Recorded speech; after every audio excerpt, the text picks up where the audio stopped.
साथियों, ये ऐतिहासिक धरती जिसमें देश की आजादी का बीज बोया और आदरणीय महात्मा गांधी जी ने पूरी दुनिया को वो सीख दी जिसमें सत्य अहिंसा की भावना पूरे दुनिया ने आत्मसात की। आजादी का जब बिगुल बज रहा था तो यही धरती थी जिसने देश को ये संदेश दिया कि एकजुटता से देश को आजाद कराना है। साथियों, वैसा ही समय देश के सामने आज है कि इसी धरती से वो आवाज जाए जिसमें संविधान की रक्षा की बात हो, इस देश के भाईचारे को कायम करने की बात हो, प्रेम प्यार मोहब्बत भाईचारा अपनत्व इंसानियत, जो भगवान राम ने करोड़ों साल पहले कहा कि इस देश की नींव सिर्फ मानवता की रक्षा और इंसानियत की सभ्यता और परंपरा की है, उसको फिर से आत्मसात करने का बिगुल भी इसी धरती से हम सबको मिलकर ले जाना है। साथियों, हमें गर्व महसूस होना चाहिए कि हमारे नेता राहुल गांधी जी, जिन्होंने कहा कि इस देश में नोटबंदी लाओगे अर्थव्यवस्था क्रैश हो जाएगी, और वैसा हुआ। हमारे नेता ने कहा कि ये देश में जो कोविड आ रहा है ये हवाई जहाज के रास्ते से आ रहा है, लोग मर जाएंगे। करोड़ों लोग मर गए पर नरेंद्र मोदी बीजेपी एक नहीं सुनी। हमारे नेता ने देश को हर समय उस समय आवाज दी जिस समय देश को आवश्यकता थी कि देश संकट में है, पर यह अहंकारी सरकार ने एक नहीं सुनी, नरेंद्र मोदी ने एक नहीं सुनी। उनकी मजाक उड़ाई इस मीडिया ने और सहयोग किया आरएसएस ने, पर सच आखिरी में राहुल गांधी जी का था, वो जीता।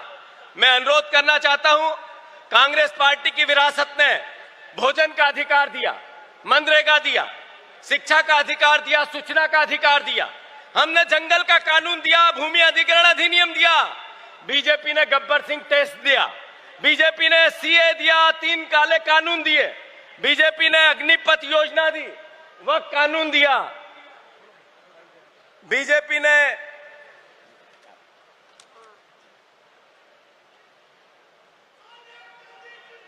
सोनिया गांधी, खड़गे जी, तो बीजेपी ने जो कानून लेके आई उसमें देश में विध्वस्त हुआ, अराजकता हुई, हमारे देश के नागरिकों में डर पनपा। साथियों, हम सब की जवाबदेही है इससे लड़ने की। मैं अंत में सभी नेता जो मंच पे बैठे हैं और सभी यहाँ उपस्थित एआईसीसी के जितने मेंबरान हैं, मैं एक बहुत दिल से आप सबसे आग्रह करना चाहता हूं। अंतिम बात, आरएसएस देश में और दुनिया में ये कहती है कि हम एक सामाजिक सांस्कृतिक एक संघ है, वो देश के मुद्दों पर देश को दशहरे पे संबोधित करती है, देश में आने वाली चुनौतियों से देश के लोगों से बात करती है, जागरण का संदेश देती है, पर नोटबंदी होती है तो आरएसएस मौन रहती है। अगर आप गूगल सर्च करो तो गूगल में सबसे बड़े बलात्कारी कौन, तो बीजेपी के 10 नेताओं के नाम नहीं आए, तो आप सर्च करके देख लो। गूगल सर्च करो तो सबसे बड़े भ्रष्टाचारी नेता कौन, तो बीजेपी के नेताओं के नाम नहीं आए, तो अभी सर्च करके देख लो। आप गूगल सर्च करो कि कौन सी 3 सबसे भ्रष्ट सरकारें हैं, तो बीजेपी के नेताओं के नाम नहीं आए, बीजेपी की सरकारों के तो आप सर्च करो, पर आरएसएस मौन रहती है। जिन नेताओं का दिमाग में यह है कि आरएसएस का विरोध करने से डर है, तो वो फिर मोदी को नहीं हरा सकते।